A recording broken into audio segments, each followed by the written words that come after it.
Aclamad a Dios con alegría toda la tierra, cantad la gloria de su nombre, poned gloria en su alabanza, decid a Dios cuán asombrosas son tus obras. Por la grandeza de tu poder se someterán a ti tus enemigos, toda la tierra te adorará y cantará a ti, cantarán a tu nombre. Oh sí, Señor, en esta mañana queremos darte muchas gracias, amado Dios, por tu presencia. Gracias, Señor, porque en medio de este culto, hoy tú estás, Señor, glorificándote, exaltándote, Señor. Y nosotros, tu pueblo, te estamos alabando, te estamos aclamando, estamos cantando delante de ti, dando toda la gloria, todo el honor que solo tú mereces, Señor. Y hoy queremos decirte cuán asombrosas son tus obras, Señor. Por eso nosotros hoy te bendecimos, Dios, te bendecimos y te suplicamos que tu Santo Espíritu descienda con poder y que seas tú en medio de nosotros. Amén. Levántate,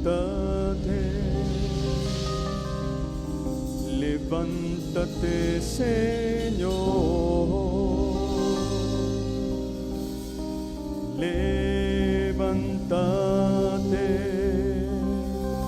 Levántate, Señor.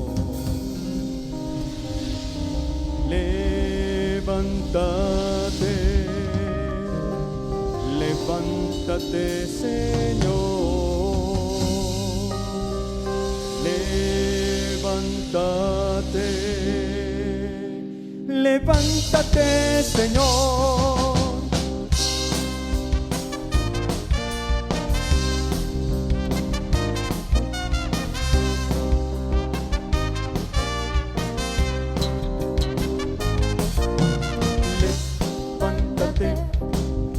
Levántate, Señor, levántate, levántate, Señor, levántate, levántate, Señor, levántate, levántate, Señor, huyan delante de ti, tus enemigos se dispersen delante de ti, todos aquellos que aborrecen tu presencia.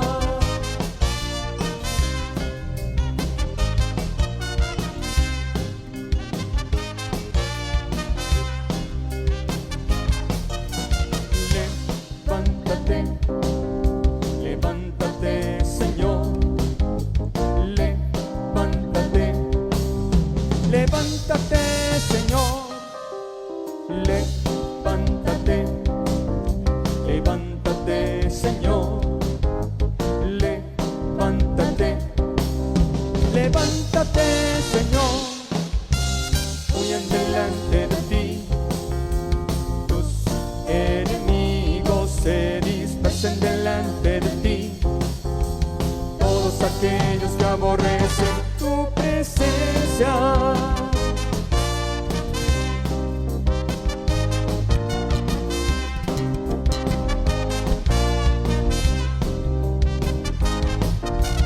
Levántate, levántate, Señor, levántate, levántate, Señor, levántate, levántate, Señor, levántate, levántate, Señor, huyan delante de ti, tus enemigos se dispersen delante de ti, todos aquellos que aborrecen tu presencia. Tu presencia reinará sobre todo imperio, tu presencia reinará, gobernará sobre todo principado.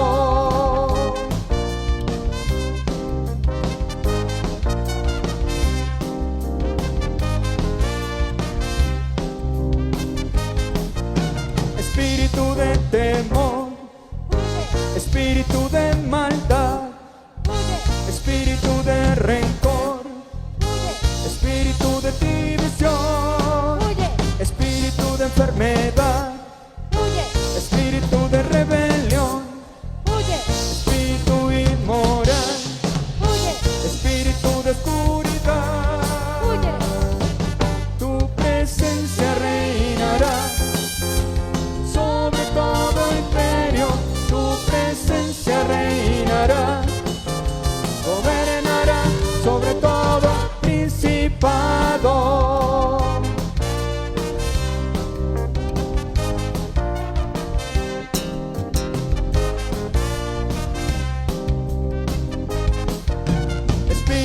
perversión, espíritu de ambición, espíritu profanador, espíritu de vanidad, espíritu de murmuración, espíritu de contención, espíritu de hechicería, espíritu de mortandad. Tu presencia reinará sobre todo imperio, tu presencia reinará, gobernará sobre todo principado. Tu presencia reinará sobre todo imperio, tu presencia reinará, gobernará sobre todo principado.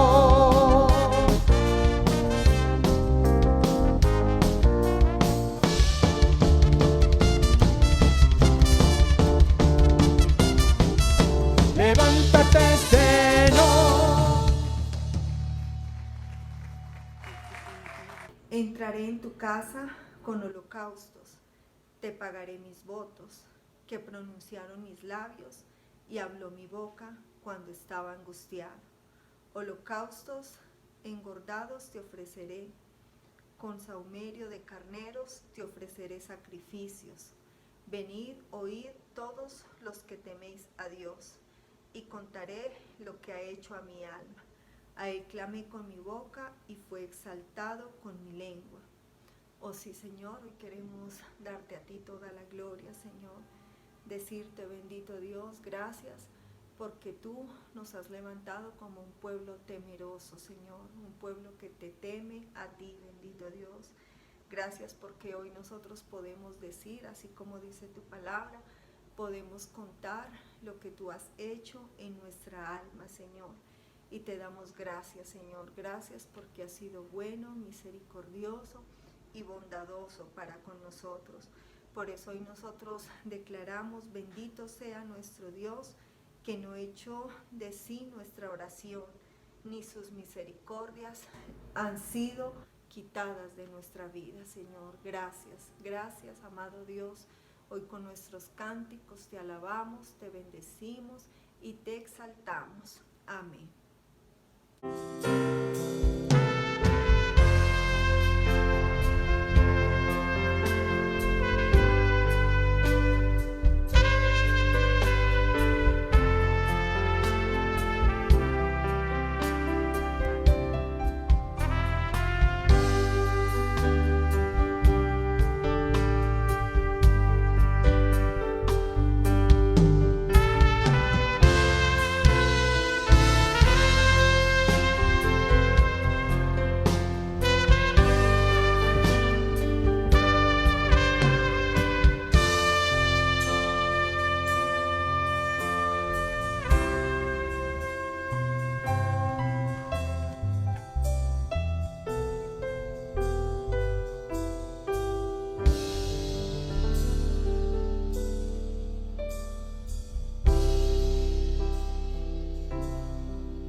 La ley de Jehová es perfecta, que convierte el alma. El testimonio de Jehová es fiel, que hace sabio al sencillo. Los mandamientos de Jehová son rectos, que alegran el corazón. El precepto de Jehová es puro, que alumbra los ojos. Oh sí, Señor, hoy queremos decirte gracias, Señor, gracias por tu palabra. Gracias porque es tu palabra, Señor, la que ha traído esa conversión a nuestra alma, Señor. Es tu palabra, bendito Dios, la que nos ha enseñado, Señor, la obediencia a ti, Dios. Gracias, amado Señor, porque es a través de ella, Señor, que tú colocas temor en nuestro corazón, Señor. Y hoy queremos pedirte, bendito Dios, que seas tú usando la vida de nuestro pastor. Usa a tu siervo, Señor. Dale una doble porción de tu unción, que le enseñe tu mensaje, que le enseñe la palabra, bendito Dios, y que nosotros, tus hijos, hoy la recibamos y la atesoremos. Asimismo, damos muchas gracias por la vida de nuestro apóstol Álvaro y Ruth. Te pedimos que tú lo sigas bendiciendo, Señor, y que lo sigas usando con gran poder. Amén. Gloria a Dios. Miremos por favor en el Salmo 115. Los versos 2 al 6 y luego del 14 al 16. Dice: ¿por qué han de decir las gentes, ¿dónde está ahora su Dios? Nuestro Dios está en los cielos, todo lo que quiso ha hecho. Los ídolos de ellos son plata y oro, obra de manos de hombres. Tienen boca, pero no hablan, tienen ojos, pero no ven. Orejas tienen, pero no oyen.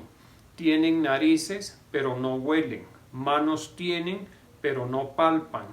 Tienen pies, pero no andan. Ni hablan con su garganta. Semejantes a ellos son los que los hacen, y cualquiera que confía en ellos. Aumentará Jehová bendición sobre vosotros y sobre vuestros hijos. Benditos vosotros de Jehová, que hizo los cielos y la tierra. Los cielos son los cielos de Jehová, y ha dado la tierra a los hijos de los hombres. Te damos gracias, Señor, en esta mañana. Estamos ante tu presencia, exaltando, glorificando tu nombre, dándote gracias por tu amor, por tu bondad, por tu misericordia. Te pedimos en esta mañana que nos hables a cada uno de nosotros en el nombre glorioso de Jesús. Dice entonces en el Salmo 115, en los versos del 2 al 6, luego del 2 al 6, el 8 y también los versos del 14 al 16. Dice en la Nueva Versión Internacional: ¿por qué tienen que decirnos las naciones, ¿dónde está su Dios? Nuestro Dios está en los cielos y puede hacer lo que le parezca, pero sus ídolos son de oro y plata, producto de manos humanas. Tienen boca, pero no pueden hablar, ojos, pero no pueden ver. Tienen oídos, pero no pueden oír, nariz, pero no pueden oler. Semejantes a ellos son sus hacedores y todos aquellos que confían en ellos. En el verso 14 al 16 dice: que el Señor multiplique la descendencia de ustedes y de sus hijos, que reciban bendiciones del Señor, creador del cielo y de la tierra. Los cielos le pertenecen al Señor, pero a la humanidad le ha dado la tierra. Bueno, este Salmo 115 es un salmo al cual le debemos prestar mucha importancia, porque es un salmo en el cual habla de una forma muy didáctica, muy sencilla, con respecto a los ídolos y a la idolatría.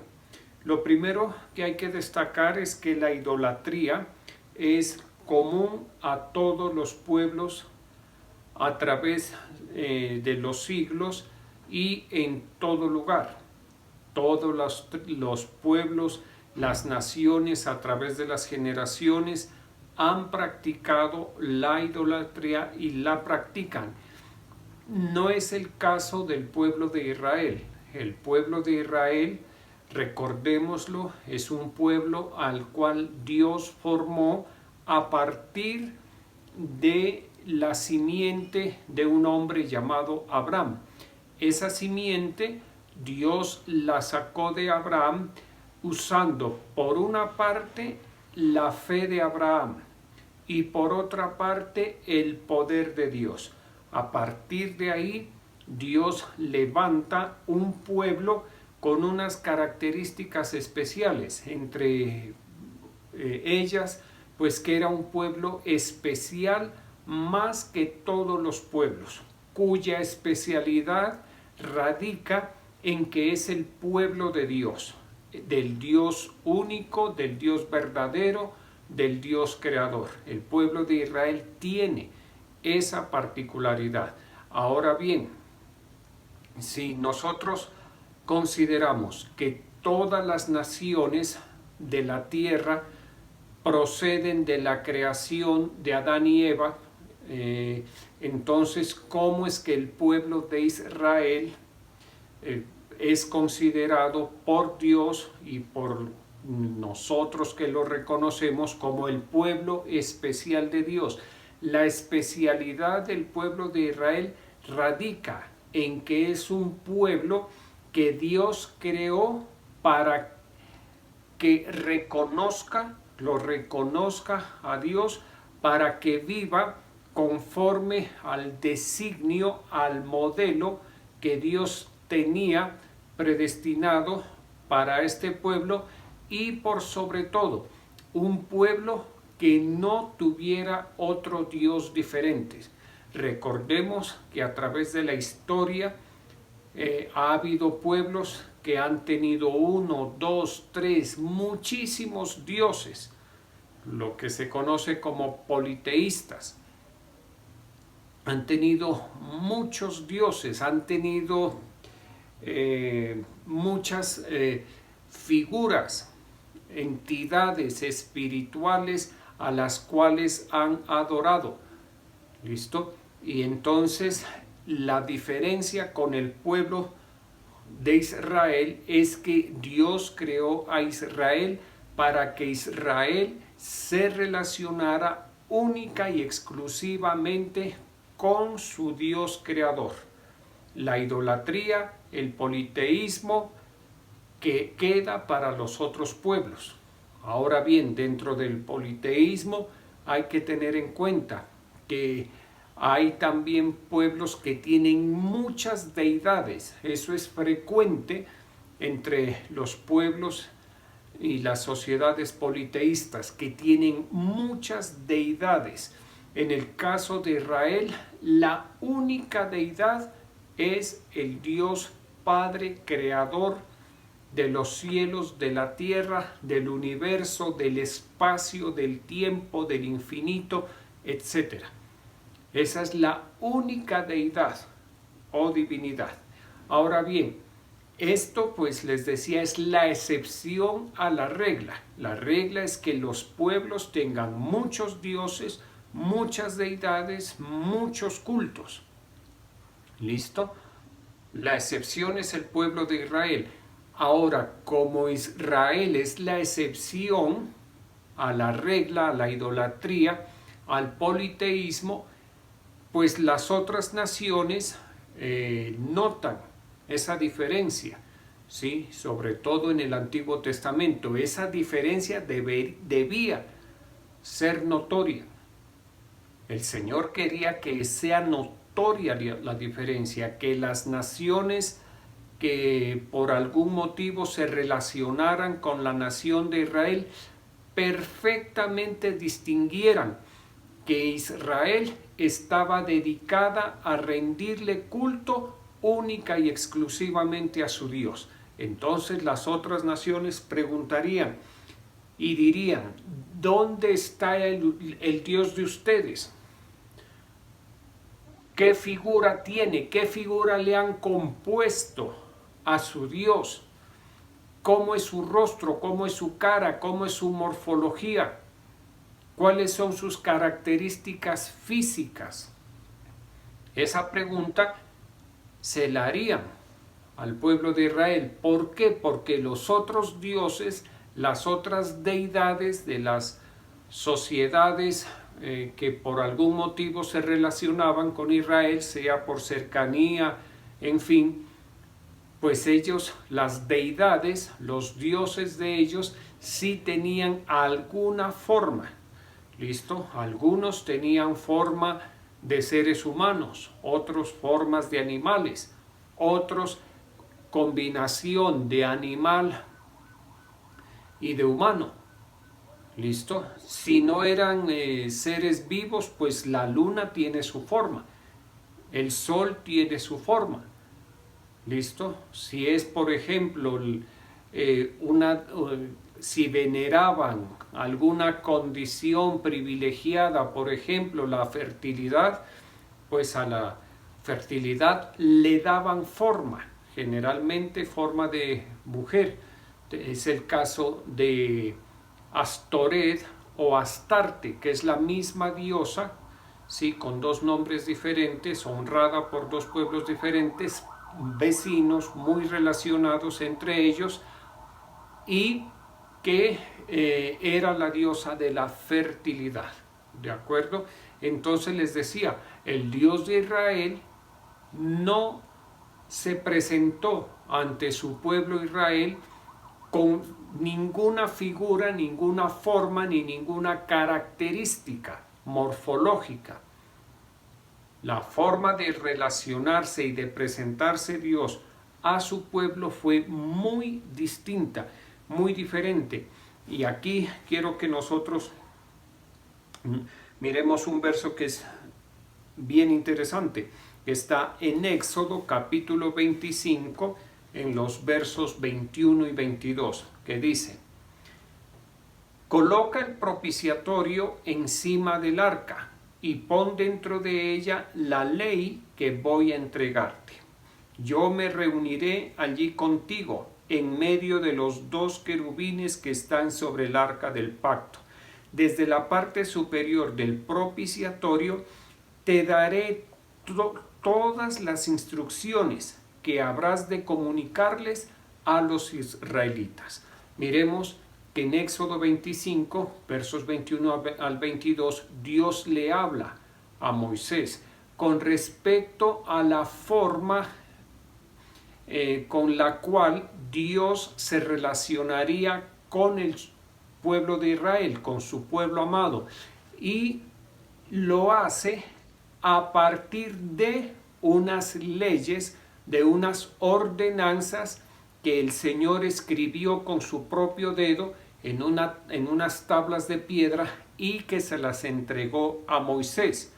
¿Listo? Las tablas de piedra no tenían ninguna forma, ni de ser vivo, ni nada, ni de luna, ni de sol, nada absolutamente.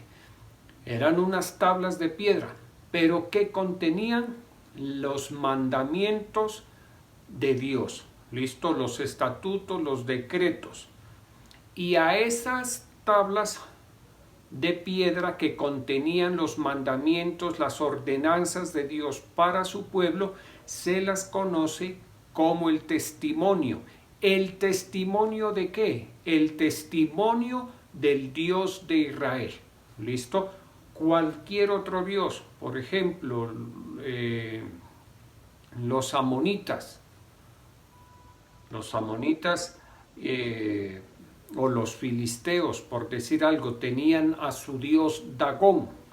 ¿Cuál era el testimonio de los filisteos con respecto al dios Dagón? La estatua de Dagón. Eso era el testimonio, esa era la prueba que ellos tenían de su profesión o de su religión, de su profesión religiosa. ¿A partir de qué o qué testimonio tenían? La estatua de el dios Dagón.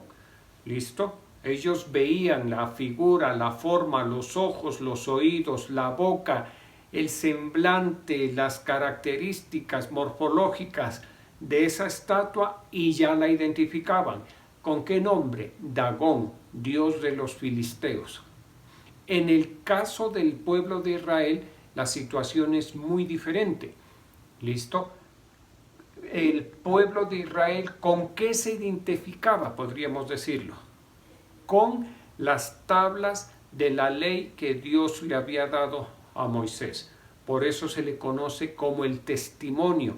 Esas 2 tablas de la ley testificaban de la existencia del Dios de Israel.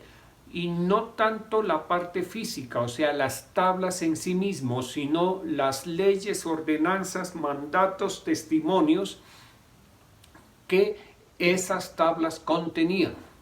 No era tanto lo físico, sino el contenido, la letra, ¿listo? Que estaba en las tablas de la ley. Por eso dice aquí en el verso que leímos.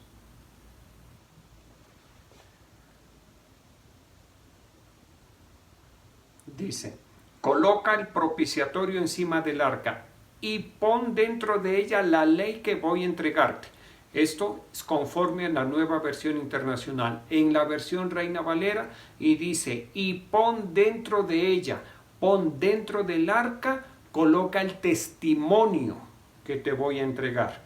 Y dice, yo me reuniré allí contigo en medio de los 2 querubines que están sobre el arca del pacto. Desde la parte superior del propiciatorio. Desde la parte superior del propiciatorio te daré todas las instrucciones que habrás de comunicarles a los israelitas. Como vemos, por aquí no aparece ninguna figura, ¿listo? Ni de hombre, ni de animal, ni de ángel. Porque es que el medio a través del cual Dios le daba las instrucciones a Moisés para que él a sí mismo se las entregara al pueblo, no eran los querubines que tapaban el arca del pacto o el arca del testimonio, no, sino que la presencia del Dios espiritual, del Dios invisible, estaría encima del arca del pacto o del testimonio. Moisés ninguna figura iba a ver. No eran los querubines que estaban sobre el propiciatorio. No era el propiciatorio mismo, era el Espíritu de Dios que moraba en eso que Dios le había ordenado a Moisés fabricar, construir. ¿Para qué? Para depositar en el arca las palabras del testimonio o las palabras de la ley.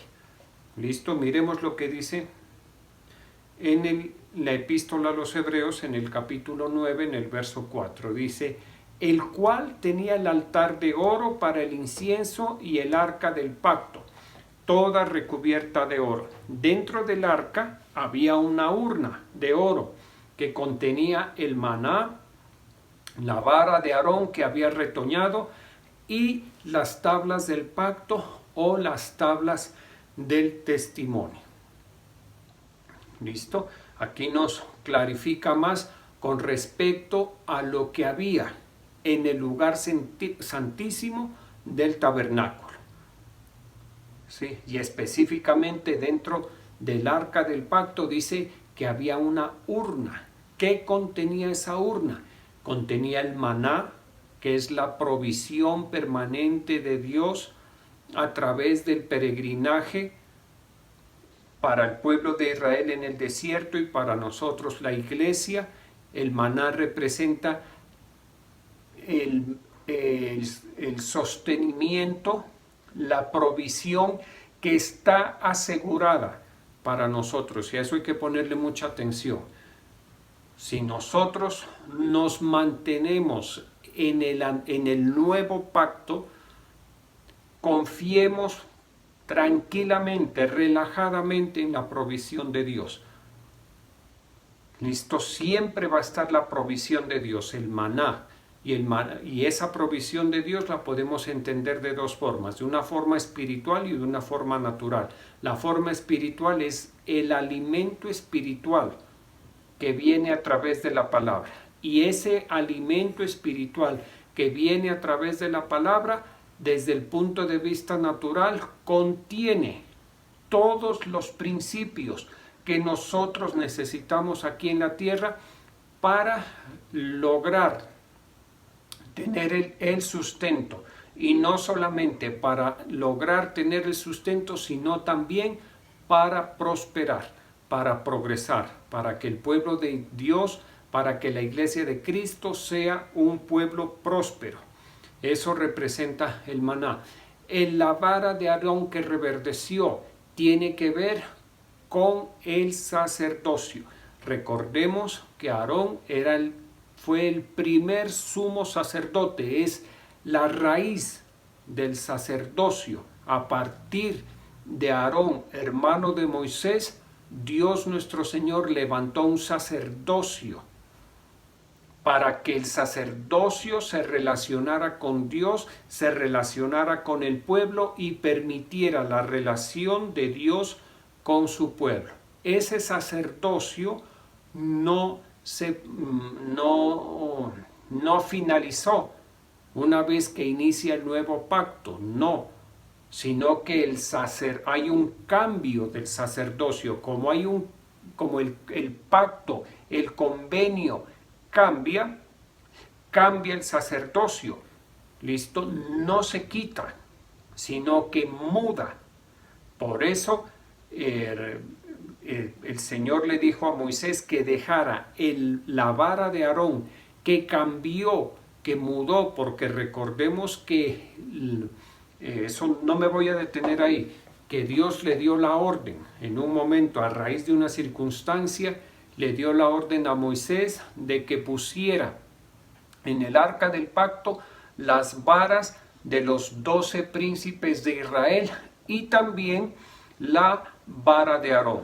Y al otro día fue Moisés a revisar las varas y encontró que las 12 varas de los príncipes estaban intactas, nada les había sucedido.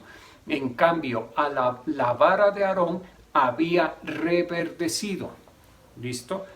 ¿Y cómo reverdece? Eso lo vimos hace algunos años. Y ¿cuáles son las características de la vara de Aarón? Recordemos que la vara de Aarón era una vara de almendro. Y el almendro se caracteriza porque aparecen las hojas, aparecen las flores, aparece el fruto. Es una especie, yo no sé qué tipo de clasificación botánica tendrá el almendro. En todo caso tiene esa virtud, esa característica sui generis, ¿sí? Que en un almendro uno puede encontrar las ramas, las hojas, las flores y los frutos de una forma muy florida y al mismo tiempo. ¿Y por qué es importante esto? Porque recordemos que a partir de nuestro Señor Jesucristo, Dios nuestro Señor levanta un nuevo sacerdocio. El mismo Señor Jesucristo, recordemos que fue bajado muerto de la cruz, sepultado, pero Dios nuestro Señor lo hizo reverdecer. ¿Listo? Lo hizo retoñar, como dice en la Nueva Versión Internacional. El Señor Jesucristo en la resurrección, lo podemos homologar aquí, reverdeció o retoñó. Su sacerdocio reverdeció y retoñó. ¿Listo? Entonces, y aparte de eso, dice que la urna contenía el testimonio, que es la palabra de Dios. Nosotros, aunque cambiamos de pacto, la palabra de Dios sigue vigente para la iglesia. Era vigente para el pueblo de Israel, es vigente para la iglesia. Por eso estaba guardada en el lugar santísimo. ¿Listo?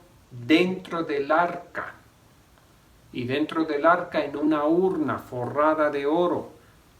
Por dentro y por fuera, con el piso de oro, con la cubierta de oro. Todo completamente protegido.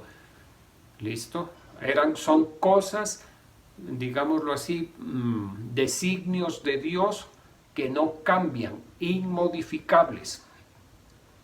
Eso es importante que lo entendamos. Dice de igual manera en la epístola a los Colosenses, en el capítulo 1, en los versos 15 al 16, dice: Cristo es la imagen del Dios invisible, el primogénito de toda creación, porque en Él fueron creadas todas las cosas, las que hay en los cielos y las que hay en la tierra, visibles e invisibles, sean tronos, sean dominios, sean principados, sean potestades, todo fue creado por medio de Él y para Él. Mire algo, y eso cualquiera de nosotros está expuesto. Cualquiera de nosotros creyentes está expuesto a que alguien le pregunte, un familiar, un allegado, alguna persona conocida, afín, le pregunte, bueno, ¿y cómo es su Dios? ¿Qué características? Pues porque, por ejemplo, en nuestro medio alguien dirá, pues yo honro, dirá alguien, cualquier persona puede decir, yo honro a la Virgen de Fátima. Y la Virgen de Fátima pues tiene sus características. Otra persona dirá, yo honro al Divino Niño. Y el Divino Niño pues tiene sus características, está en la cuna, y bueno, en fin. Otro dirá, yo honro a San Lázaro, y San Lázaro pues tiene una forma, es que anda, la figura que yo conozco de San Lázaro es que anda en ropa interior, ¿sí? Ahí sí, como dicen, por la abundancia de escasez que tenía San Lázaro y que andaba con una muleta y con llagas. Eso sí me estoy haciendo entender. Esas son las figuras de las deidades que las personas honran y adoran. Y alguien nos dirá, ¿y el Dios de ustedes qué figura tiene? Pues aquí lo dice, Cristo. Cuando estuvo aquí en la tierra, en Cristo estaba la imagen del Dios invisible. Y alguien dirá, pero ¿y cómo así? Es que Dios se hizo hombre y vino a habitar entre nosotros con unas características que son bien importantes, que están en el capítulo 1 del Evangelio según San Juan. Perdón, lleno de gracia y lleno de verdad. Perdón, lleno de favor inmerecido y lleno de la verdad que nos hace libres. ¿Libres de qué? De la idolatría. ¿Libres de qué? De caer en el error espiritual, de honrar, de servir, de tributar a falsos dioses. ¿Listo? Así vino nuestro Señor. Esa es la imagen de nuestro Dios. ¿Cuál es la imagen? Jesucristo, lleno de gracia, lleno de favor inmerecido. Porque a nosotros en últimas, ¿de qué nos sirve? Que el Señor Jesucristo haya tenido esta figura, este semblante, esta fisonomía u otra. ¿De qué nos sirve a nosotros? Si que sus ojos hayan sido azules o verdes o negros o miel, que su cabello haya sido negro, lacio, crespo, ensortijado, rubio. ¿De qué nos sirve eso a nosotros? ¿De qué incluso ni a él, de qué le hubiera servido a él?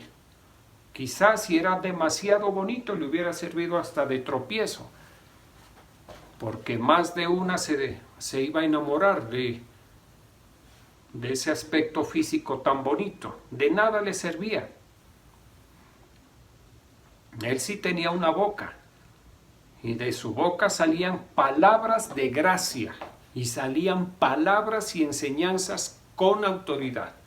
Pero no dice cómo era la forma, cómo eran los labios, si eran gruesos, delgados, si la boca era chiquita, grande, eso no importa, no interesa.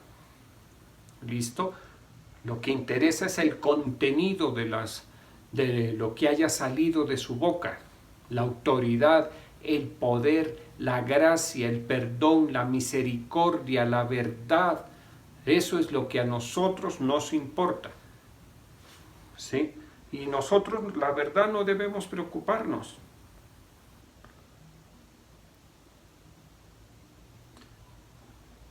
No importa que las otras personas, la familia, los vecinos honren a otros dioses, que tengan forma, que tengan figura.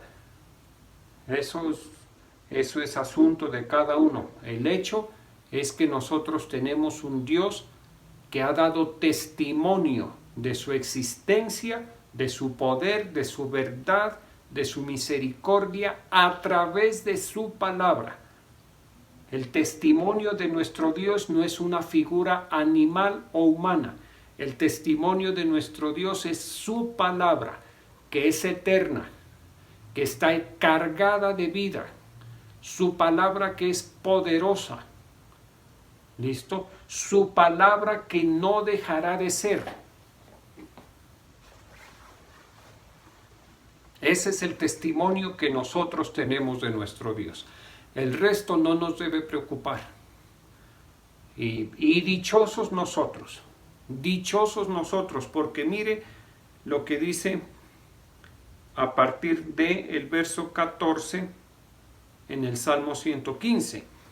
Dice, aumentará bendición sobre vosotros y sobre vuestros hijos. Esto es el testimonio que nosotros necesitamos de nuestro Dios, que Él ya dijo, que en su palabra está escrita, que el Señor a nosotros quienes lo honramos, lo reconocemos, lo servimos, lo amamos, lo anhelamos, a nosotros el Señor aumentará la bendición que hasta este momento nos ha dado, bendición que se refleja, que se proyecta en todas las áreas de nuestra vida. Y no solamente aumentará su bendición sobre nosotros, sino también sobre nuestros hijos y sobre los hijos de nuestros hijos. Por eso dice, benditos vosotros de Jehová, que hizo los cielos y la tierra. Los cielos son los cielos de Jehová. Por ejemplo, el ser humano ha honrado a la diosa del cielo y actualmente se honra a mire cómo es, cómo le llaman, a la reina del cielo. Pero ese cielo no es de ella, ese cielo es de Dios. Él los hizo, Dios los formó, ¿de acuerdo? O sea que los ídolos, por más atributos que los seres humanos, los pueblos, las generaciones, la humanidad le otorguen, nunca van a superar a nuestro Dios. ¿Por qué? Porque los cielos son los cielos de Dios. Y cuando me refiero a los cielos, me refiero al espacio, al infinito, en cuanto al ámbito natural, y también al ámbito espiritual, a los cielos naturales y a los cielos espirituales. ¿Listo?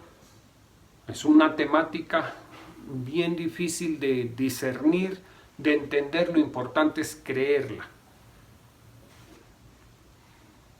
¿Sí? O sea que nosotros no nos preocupemos. Mire, a mí me ha sucedido ya durante tantos años que la gente por estas épocas de fin de año honran y la idolatría se exacerba. Por ejemplo, en diciembre, el 8 de diciembre, en las novenas, en la Nochebuena, hay una exacerbación de la idolatría y la gente le pregunta, ¿y ustedes por qué no ponen su Papá Noel? ¿Por qué no hacen su árbol de Navidad? Nosotros como familia no lo hacemos. No tenemos ninguna necesidad. ¿Listo? No buscamos agradarnos ni agradar a nadie. Buscamos agradar a Dios. Y todo el mundo lo hace. En los barrios, en los conjuntos cerrados, en los edificios. No lo hacemos. Nunca nos hemos sentido mal. Nunca nos hemos sentido menos, ni hemos sentido que estamos equivocados por no hacerlos. Todo lo contrario. Nos afirman en la fe, porque hemos visto el mover del Espíritu Santo de Dios a través de su palabra. Y mire, cuando digo, o la Biblia dice más bien, acerca del mover del Espíritu Santo, no nos extrañemos. ¿Listo? El Espíritu Santo de Dios desde siempre se ha movido. Bien dice Génesis capítulo 1, verso 2 tal vez, que el Espíritu de Dios se movía sobre las aguas. ¿Listo? El Espíritu Santo de Dios siempre se ha movido. Recordemos que nosotros tenemos la palabra de Dios, y la palabra de Dios es espíritu, y la palabra de Dios es vida. Entonces, ¿qué hemos visto? Y este es un testimonio bien bonito. Mire que cuando la idolatría se exacerba en la humanidad, nosotros, el pueblo de Dios, que no tenemos imágenes de nuestro Dios, que no le conocemos ninguna forma, ni sus ojos, ni sus oídos, ni su nariz, pero que lo honramos y lo amamos sin haberlo visto, como dice la palabra. Nosotros, en esas épocas en las cuales la idolatría se exacerba, lo digo personalmente y por mi familia, somos grandemente bendecidos, sobre todo con protección de Dios. ¿Listo?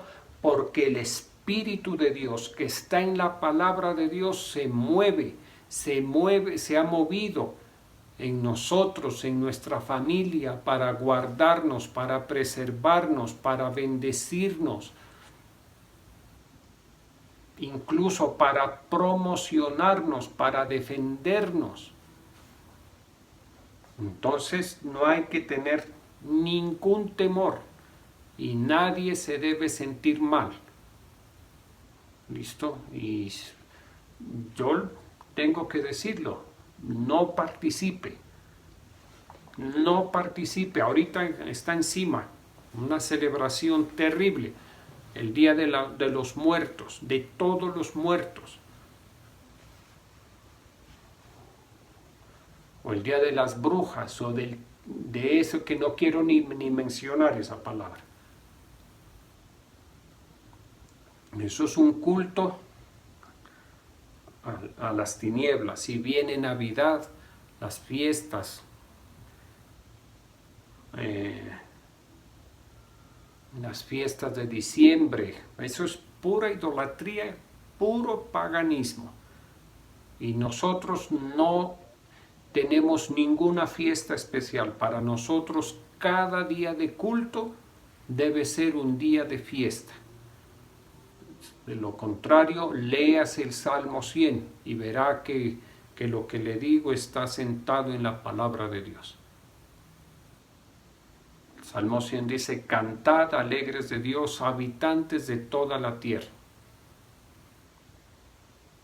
Listo, y continúa describiendo los detalles de la fiesta. los motivos de la fiesta, que cada creyente, cada persona, cada familia que honra al Dios de Israel, al Padre de nuestro Señor Jesucristo, tiene para gozarse.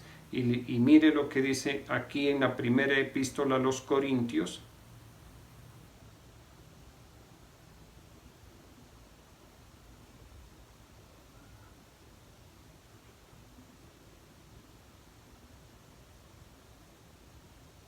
Dice en el capítulo 10, versos 20 y 21 en la Nueva Versión Internacional.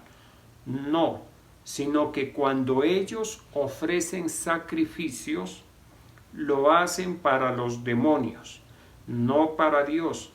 Y no quiero que ustedes entren en comunión con los demonios. No pueden beber de la copa del Señor y también de la copa de los demonios. No pueden participar de la mesa del Señor y también de la mesa de los demonios. ¿O vamos a provocar a celos al Señor? ¿Somos acaso más fuertes que Él? Mire, esto es una invitación a que nosotros seamos celosos. ¿Listo? Nosotros tenemos una mesa de la cual participamos, la mesa de Dios nuestro Señor, la invitación que el Señor nos hace a que participemos de su mesa. Cuando me refiero a la mesa a la mesa del Señor, es cuando la iglesia, el pueblo de Dios, se reúne como familia de Dios. Eso es como que si el Señor Jesucristo nos invitase a cenar. ¿Listo? Nosotros tenemos una mesa de la cual participamos y debemos participar de esa sola. No necesitamos, no debemos, no nos conviene participar de otras mesas. Porque aquí dice, y no quiero que ustedes entren en comunión con los demonios. ¿Por qué? Porque en otras mesas se ofrece culto a los demonios. Porque lo que los gentiles sacrifican a sus ídolos, lo sacrifican a los demonios. ¿Listo? Por ejemplo, las fiestas patronales, ustedes lo han visto, y los que son no todos hemos visto cómo son unas fiestas patronales con aguardiente aquí en nuestro medio, con música mundana, ¿listo? Con pólvora. En otras ocasiones hay derramamiento de sangre, hay corridas de toros y eso es derramamiento de sangre, hay ferias, hay gallos, a peleas de gallos. Es bien complicado y nosotros estamos participando de una mesa. ¿Listo? ¿O es que no nos es suficiente la mesa del Señor? ¿O es que el Señor no nos atiende bien? Que tenemos necesidad de ir a participar de otra mesa. Entonces, por favor, reflexionemos en esto. Vamos a orar. Te damos gracias, Señor. En esta mañana estamos delante de ti. Yo estoy bendiciendo los tributos de tus hijos y de tus hijas. Te pido que les bendigas, les multipliques, les hagas prosperar. Gracias, Señor, te damos en esta mañana. Gracias, Señor Jesucristo, por tu amor. Gracias por tu bondad. Gracias por tu misericordia. Espíritu de Jesucristo, tócanos. Espíritu de Jesucristo, vivifícanos.